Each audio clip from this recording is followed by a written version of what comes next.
I'm being joined by Major Mohammed Ali Shah, defense expert. Thank you for joining us, sir. Major Shah, now this is of course a very explicit sign of a rift in the Pakistan army. Two generals who quit, who were who are reportedly close to Imran Khan after the new army general has been appointed, and according to reports, more are to come.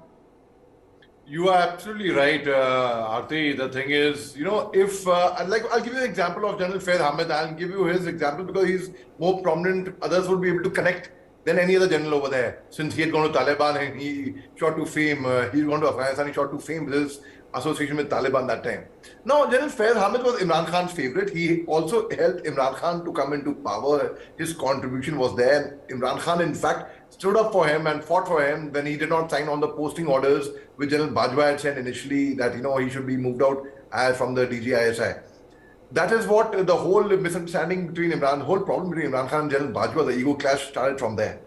Now, General Faiz Ahmed, if he does not quit now, it's prudent for him to quit, actually, to take retirement and to go home. Because then General Asim Munir will make life hell for him, will make life miserable for him.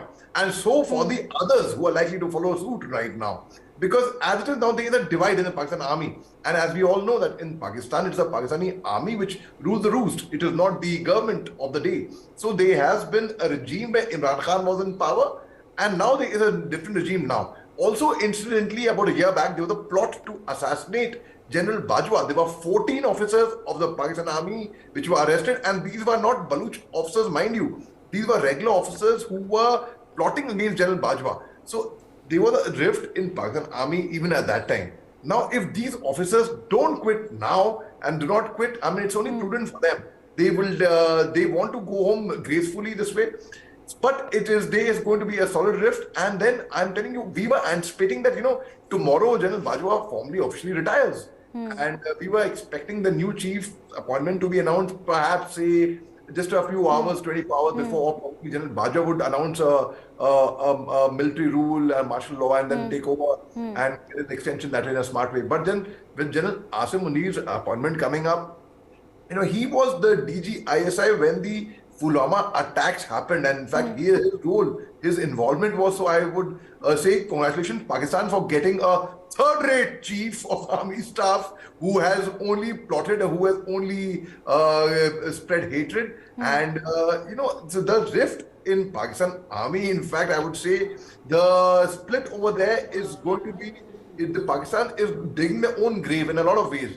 They are making their own doomsday. And ultimately, it's the military which is going to let them down, and with this split, Aarti. Right. Major Shah, on that point, adding to that, it's of course clear that earlier there was chaos when it comes to politics of Pakistan, but the army was seen to be one of the strongest institutions there, and they did have a strong influence on the people, strong influence on the government as well. Do you think that is dying somehow now, as it's clear from the rift that we can see?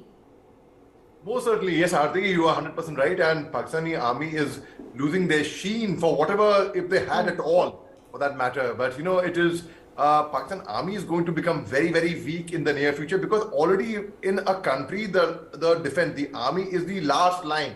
When that is breached, there's nothing left thereafter. So people have a lot of faith in the armed forces of any country. They may not have that kind of faith in I'm not comparing, but again, I'm giving an example for everyone to understand, in the central armed forces or police force or the police forces, but when it comes to defense forces, there is a huge amount of respect in everyone's heart. But when the final line is breached and they split over there, what can you expect thereafter? It's only going to be a doomsday. There's only going to be a downfall. You cannot rise up unless and until you honor the soldiers, the brave hearts of any country for that matter. So now with this rift coming in, like General Faiz Ahmed, then there is Imran Khan versus Shahbaz Sharif now. There is General Bajwa. Now incidentally, Imran Khan only got General Bajwa. He only appointed General Bajwa. Right. And then General Bajwa worked against Imran Khan's interest. So it is ultimately, the day is not far when General Asim Munir also will again revolt against Shahbaz Sharif's government. I can predict that it's going to happen, because these are things which there's a history. You will take about General Ayub Khan. He had got Zulfikar Ali Bhutto in power, right? And General Zulfikar Ali Bhutto later on was executed by a High Court order. It's been an order of precedence in Pakistan. General there was the military general again, General Ziaul Haq. He had got Nawaz Sharif's brother, who was also finance minister of Punjab province in 1983. He had got him into power. See, Nawaz Sharif cannot even come back to Pakistan. He's escaped from there. You see, in 1951, Liaquat Ali Khan, who was assassinated, their first prime minister of Pakistan was assassinated in Pakistan. So this kind of politics between military and the political regime, because it is the Rawalpindi, not Islamabad, which rule the roost in Pakistan. And when there can be a small ego hassle, there is a rift between the military and the politicians. But now, when there's a rift in the military itself, I heard of a case where the Pakistani military had picked up an Inspector General of Pakistan last year. There was a kind of a civil war in the Sindh province. They picked up a serving IG from the police. So now there's a rift in the military itself. They are meeting their own doomsday arti completely. Right, sir, now talking about politics tied in with the Pakistan army and the government itself, do you think now with the Pakistan army's rift that has come forward, it is going to be difficult for Shahbaz's government to then gain any sort of support from the army like previous governments did? A very good question by you, Aarti. Yes, it is going to be difficult for Shahbaz Sharif's government. Like the previous government, they had support of the military, but here the rift coming in. Now it is, I would call it in a way, I mean, it's not direct mutiny, but in a way it is something, it is hinting towards that. It is like when there's a rift, I mean, you are not getting the support of the military men, which actually call the roost.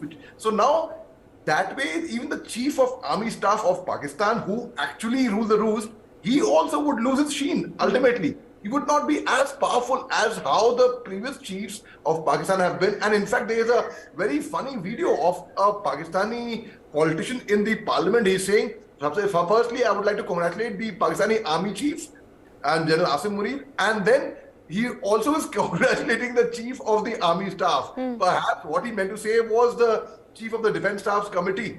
But anyhow, it is so, they are meeting their own doomsday. And yes, Moses, going back to your question, the chief would not have the same kind of power that he had earlier, and the political powers will also suffer. As a result, Shahbaz Sharif will not have the support of the military further.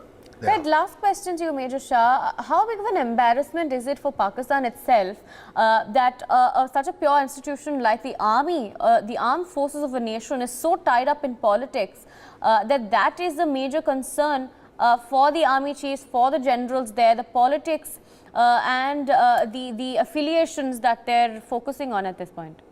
Absolutely, Aarti. You know, Aarti, the most prudent, the wise thing to do is to keep armed forces away from politics anywhere, in any country, not just in Pakistan or in India or whatever we are concerned.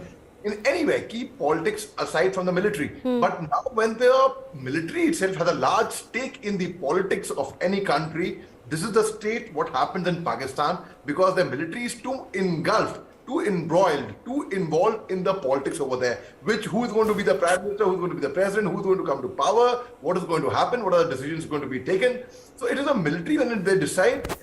How humiliating could it have been? Imagine a delegation from America comes to Pakistan, they go to Rawalpindi, they do not even pay a courtesy message, a courtesy call, forget about a courtesy call, courtesy message to Imran Khan when he was the prime minister. It is humiliating, it is demeaning. Yes, it is going to be Pakistan's leadership which is going to be at loss of this, Aarti. Right, Major Shah, thank you for joining us and sharing your thoughts on this particular story.